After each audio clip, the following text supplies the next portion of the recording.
بسم اللہ الرحمن الرحیم۔ معزز خواتین حضرات، السلام علیکم ورحمۃ اللہ وبرکاتہ۔ منافق انسان سب سے زیادہ خطرناک ہوتا ہے۔ یہی وجہ ہے کہ اللہ ملک العلم رب الجلال والاکرام نے منافقین کے بارے میں ہمیں خصوصی طور پر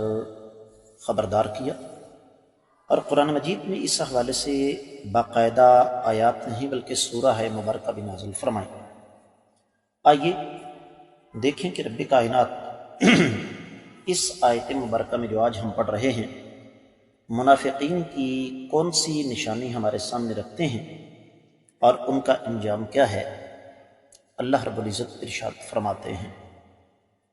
وَمِنَ النَّاسِ مَن يَعْبُدُ اللَّهَ عَلَىٰ حَرْفٍ فَإِنْ أَصَابَهُ خَيْرٌ اطْمَأَنَّ بِهِ وَإِنْ أَصَابَتْهُ فِتْنَةٌ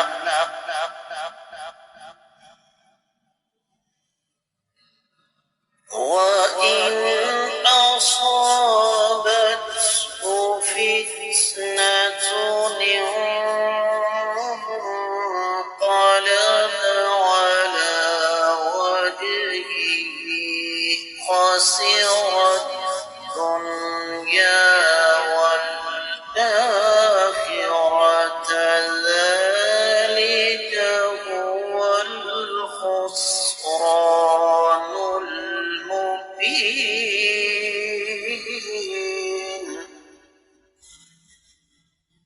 ومن الناس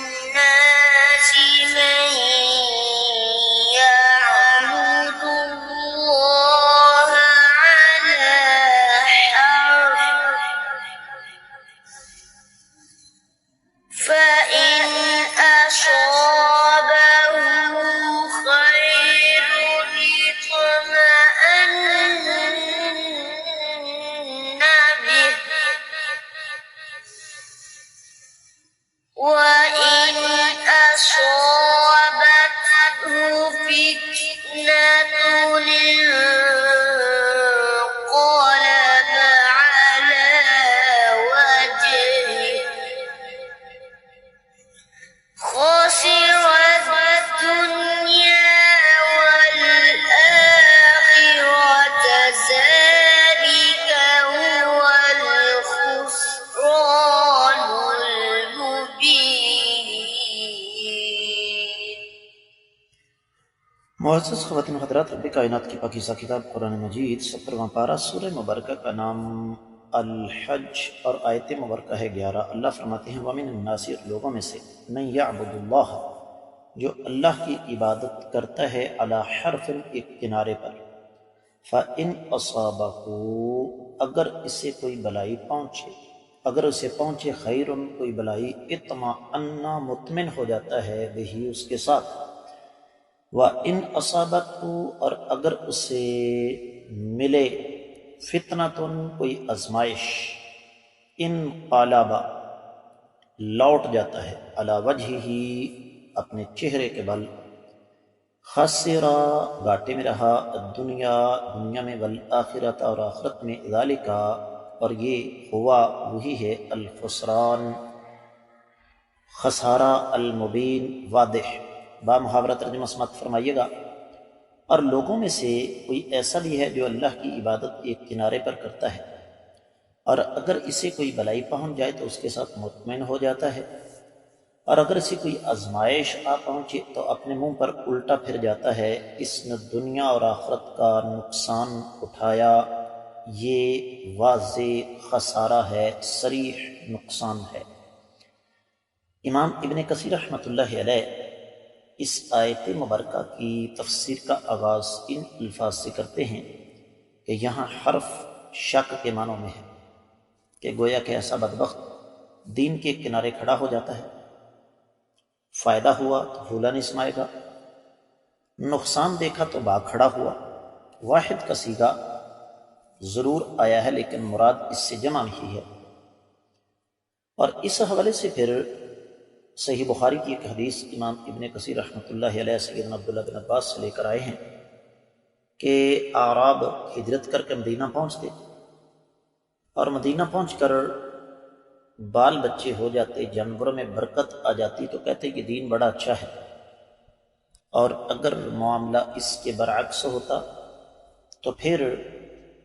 دین پر تان توڑتے، دین پر اعتراضات اٹھاتے۔ معزز خواتین و حضرات، جیسے میں نے آپ کی خدمت میں عرض کیا کہ یہ امام بخاری اس حدیث کو کتاب التفسیر 22ویں سورہ مبارکہ کی تفسیر میں دوسرے باب کے تحت نقل فرماتے ہیں، اور اس حوالے سے امام ابن ابی حاتم اپنی سند کے ساتھ ایک روایت لے کر آئے ہیں سیدنا عبداللہ بن عباس سے، اور اس کا مفہوم بھی یہی ہے۔ اور اس حوالے سے کافی ساری روایات ہیں جو کہ سیدنا عبداللہ بن عباس سے ہی مروی ہیں، سب کا مفہوم چونکہ قریب قریب ہے لہذا ایک ایک کر کے ان کا تذکرہ کرنا ضروری نہیں۔ ہاں،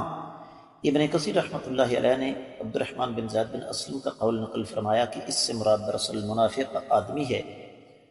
اگر دین کی وجہ سے اس کی دنیا سنور جاتی ہے تو دین پر قائم رہتا ہے، عبادت کرتا رہتا ہے، اور اگر دنیا میں کوئی آزمائش، امتحان، اونچ نیچ ہو جاتی ہے جو کہ زندگی کا حصہ ہے تو فوری طور پر وہ پلٹ جاتا ہے، عبادت کو چھوڑ دیتا ہے اور کفر کی طرف لوٹ کر چلا جاتا ہے، جیسا کہ امام مجاہد بن جبر فرماتے ہیں انقلب علی وجہہ ای ارتد کافرا۔ اور یہ جو بات ہے کہ خسرت دنیا والآخرہ، تو اس کا مفہوم ابن کثیر رحمۃ اللہ علیہ کچھ یوں بیان فرماتے ہیں کہ دنیا میں اس نے جو کچھ حاصل کیا وہ تو فانی ہے، ان قریب فنا کی گھاٹ اتر جائے گا، ختم ہو جائے گا، تو یہ دنیا کا خسارہ ہے، اور آخرت کا خسارہ کیا ہے؟ اللہ رب العزت کے ساتھ کفر کرنا، اور یہ انتہا درجے کی بدبختی اور اہانت ہے۔ اور یہ جو خسارہ ہے معزز خواتین حضرات، اس پر امام ابن کثیر رحمۃ اللہ علیہ نے قدر تفصیل کے ساتھ روشنی ڈالی ہے کہ دراصل اس سے مراد وہ بدنصیب طبقہ ہے جو دنیا اور آخرت دونوں کو برباد کر دیتا ہے۔ وجہ اور سبب بالکل واضح ہے کہ انسانی زندگی میں ہمیشہ چڑھاؤ نہیں آتا، کبھی اتار بھی آ جاتا ہے، ہمیشہ فراز نہیں ہوتے، کبھی کبھی زندگی میں نشیب بھی آ جاتے ہیں، ہمیشہ نفع کا سودا نہیں ہوتا، کبھی اللہ کی طرف سے آزمائش بھی آ جاتی ہے۔ تو منافق کی سب سے بڑی نشانی یہی ہے کہ جہاں اسے خسارہ نظر آئے، جہاں اسے تھوڑا سا امتحان سے گزرنا پڑے، یہ فوری طور پر کفر کی طرف پلٹ کر چلا جائے گا۔ اب مزید اس حوالے سے دیگر مفسرین کرام نے کیا کچھ ارشاد فرمایا، اس پر ہم بات کریں گے، آج نہیں بلکہ آنے والے سبق میں، اس لیے کہ وقت کی تنگی مجھے اس بات کی اجازت نہیں دیتی کہ میں اس حوالے سے دیگر کتب تفسیر کھول کر آپ کے سامنے رکھوں۔ آپ لوگوں سے خصوصی طور پر گزارش کروں گا کہ ان اسباق کو صدقہ جاریہ سمجھ کر ویڈیو اور آڈیو کی شکل میں جہاں تک ہو سکے زیادہ سے زیادہ آگے نشر فرمائیے۔ اگر آپ نے ابھی تک ہمارے چینل کو سبسکرائب نہیں کیا تو ضرور کیجیے، ساتھ لگے گھنٹی کے بٹن کو بھی دبا دیجیے تاکہ تازہ ترین اسباق کے نوٹیفیکیشن آپ کو ملتے رہیں۔ فرقہ واریت سے بالا تر قرآن و سنت کی روشنی میں ترتیب دیا گیا آپ کا یہ اپنا چینل ہے جہاں آپ کو بلا ناغہ قرآن و حدیث کے اسباق ملیں گے، جمعے کے خطبات ملیں گے، انتہائی اہم موضوعات پر دروس ملیں گے، آپ کی طرف سے آنے والے انتہائی اہم سوالوں کے جوابات ملیں گے، عقیدہ، عبادت، معاملات اور اخلاقیات کے حوالے سے قرآن و سنت کی روشنی میں آپ کو رہنمائی چاہیے تو آپ کمنٹ سیکشن میں اپنا پسندیدہ موضوع لکھ سکتے ہیں، اس پر انشاءاللہ آپ کو ریکارڈنگ مل جائے گی۔ آپ کی طرف سے محبت پر پیغامات کا میں منتظر ہوں۔ آج کے سبق سے اجازت دیجیے۔ السلام علیکم ورحمۃ اللہ وبرکاتہ۔